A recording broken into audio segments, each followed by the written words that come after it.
రాజకీయాల్లో ఆయన చాలా సీనియర్. ఎంపీగా కూడా అపార అనుభవం ఉన్న నాయకుడు ఆయన. గల్లీ నుంచి ఢిల్లీ దాకా చక్రం తిప్పిన ఘనుడాయన. జాతీయ పార్టీలో ఉన్నప్పుడు ఓ వెలుగు వెలిగారు. జిల్లాలో అన్ని తానే చక్రం తిప్పారు. ఇప్పుడు పరిస్థితి మారిపోయింది. పేరుకు పార్లమెంటు సభ్యుడైన నియోజకవర్గంలో స్వేచ్ఛగా తిరగలేకపోతూ ఉన్న పరిస్థితి. గుంటూరు మిర్చి ఘాటు గురించి చెప్పనక్కర్లేదు. మరి ఆ ఘాటుకో ఏమో అక్కడి రాజకీయాలు స్పైసీగా ఉంటాయి. రాజకీయ ఉద్దండుడిగా చెప్పుకునే రాయపాటికి ప్రస్తుతం టీడీపీలో ఘాటు సరిపడడం లేదనిపిస్తోంది. 2014 ఎన్నికల సమయంలో రాయపాటి కాంగ్రెస్ను వీడి టీడీపీలో చేరారు. టీడీపీలో చేరిన వెంటనే నరసరావుపేట నుంచి ఎంపీగా పోటీ చేసే అవకాశము లభించడం, గెలవడం చకచకా జరిగిపోయాయి. ఇంతవరకు బాగానే ఉంది. కానీ అధికార పార్టీలో ఉన్న ఈయనగారు ఎప్పుడూ అసంతృప్తి, అసహనంతో ఉంటున్నారు. తనలాంటి వారికి టీడీపీ కరెక్టు కాదంటూ సన్నిహితుల దగ్గర వాపోతున్నారు.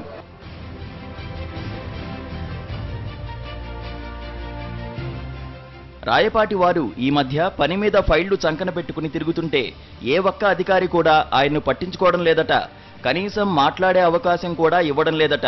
తాను ప్రాతినిధ్యం వహిస్తున్న పల్నాడులో మంచినీటి సమస్య తీవ్రంగా ఉందని, వచ్చే ఎండాకాలం జనం అల్లాడిపోతారని చెప్తుంటే ఎవరూ పట్టించుకోవడం లేదట. మంచినీటి పథకాలు చేపట్టాలని అడుగుతుంటే నిధుల్లేవు పొమ్మంటున్నారట. ఇక లాభం లేదని సీఎం దగ్గరకు వెళ్తే ఆయన కూడా ఖజానా ఖాళీగా ఉంది, తర్వాత చూద్దాం వెళ్ళమన్నారట.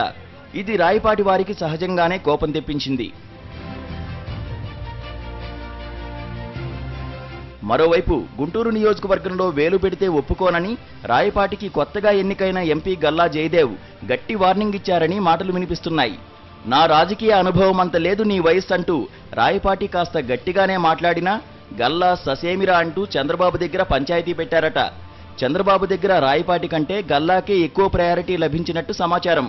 దీంతో సీఎం రాయపాటిని పిలిచి హెచ్చరించి పంపించేశారనే మాటలు వినిపిస్తున్నాయి. నరసరావుపేట, సత్తెనపల్లి నియోజకవర్గాల వైపు కన్నెత్తి చూసినా ఒప్పుకోనని మరో సీనియర్ నేత కోడెల శివప్రసాద్ కూడా పెద్దాయన్ని గట్టిగానే హెచ్చరించారు. ఇలా అంతా కక్షి కట్టినట్లు వ్యవహరిస్తుండటంతో రాయపాటికి ఏం చేయాలో పాలుపోవడం లేదు. లోకల్ లీడర్స్ ఏమో పట్టించుకోవడం లేదు. దీంతో మధ్య మార్గంగా లీకులిస్తూ ప్రత్యర్థులపై కసి తీర్చుకుంటూ కాలక్షేపం చేస్తున్నట్టు కనిపిస్తోంది. ఎప్పుడు ఎవరికి ఫిట్టింగ్ పెడతారోనని ఇప్పుడు జిల్లా టీడీపీ నాయకులు బెంబేలెత్తుతున్నారు. Ravindra Reddy, senior correspondent, Guntur.